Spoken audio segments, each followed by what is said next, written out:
मैं ये नहीं चाहता कि जो मैं जिस चीज़ों से मैं गुजरा हूँ मेरे भाई या बहन गुजरे, है ना।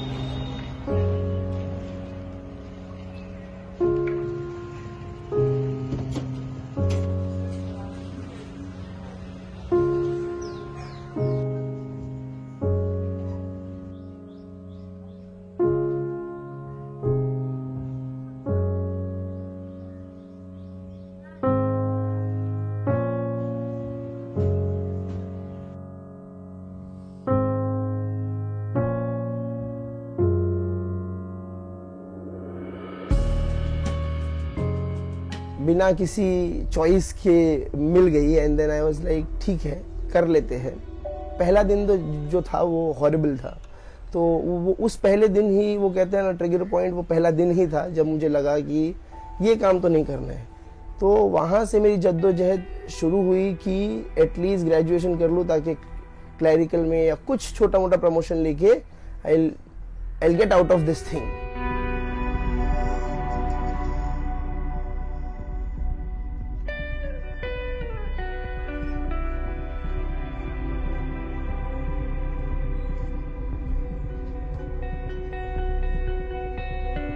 जो जितने भी मेरे साथ वाले सफाई कर्मचारी हैं, जितने भी मेरे कोवर्कर्स हैं, उन्होंने मुझे हमेशा मैं ये जब उन्होंने मेरा फेलिसिटेशन किया तभी मैंने उनको कहा कि अगर आप नहीं होते तो सही में मैं यहाँ तक नहीं पहुँच पाता, क्योंकि उनमें से कितनों ने मेरे लिए कितने ही दिन सादा काम किया है।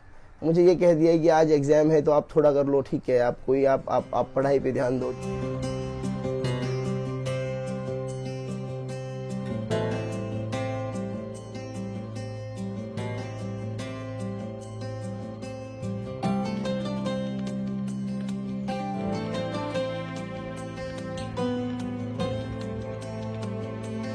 बुरा लगता था कि मेरे बच्चों ने जो काम, मैंने कभी जमीन पे पैर नहीं रखने दिया था जिस बच्चों को कि पैर मैले हो जाएंगे, भाई बाहर मत जाओ बिगर चप्पल के। वो बच्चे गंदगी उठाते हैं, गंदगी में हाथ डालते हैं, तो मुझे बहुत बुरा लगता था। और दिन रात मेहनत करते थे, तो मुझे ऐसा लगता था काश मेरे पास पैसा होता तो मैं जॉब नहीं करने देती और उनको इतना पढ़ाती कि मैं जो चाहती हूँ करके दिखाए मेरे बच्चे।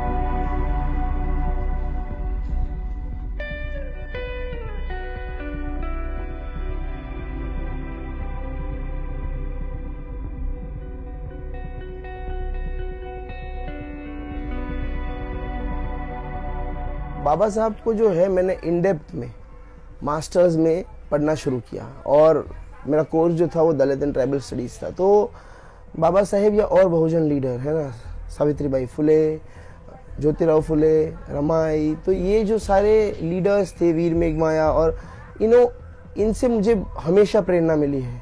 जिस दिन मैंने बाबा साहब का, मुझे आज भी याद है, जिस दिन मैंने बाबा साहब का किताब एनिहिलेशन ऑफ कास्ट पढ़ा था, वो बहुत टर्निंग पॉइंट था, क्योंकि उस तरीके से उसके पहले मैंने कास्ट नहीं समझी थी। तो ये बाबा साहब को पढ़ने के बाद क्लैरिटी आती है कि कैसे, किस तरीके से सटल वे में डिस्क्रिमिनेशन होता है। सिटीज में जो है वो एट्रोसिटीज कम होती है बट डिस्क्रिमिनेशन कम नहीं है। आप समझ रहे हैं। आप अगर देखिए तो हमारा जो घर है वो जो बॉम्बे का सबसे एक्सपेंसिव इलाका है ना, पेडर रोड, नेपेंसी रोड, वालकेश्वर, पूरा मलबार हिल, उसको हम लेबर सप्लाई करते हैं and labour in great numbers.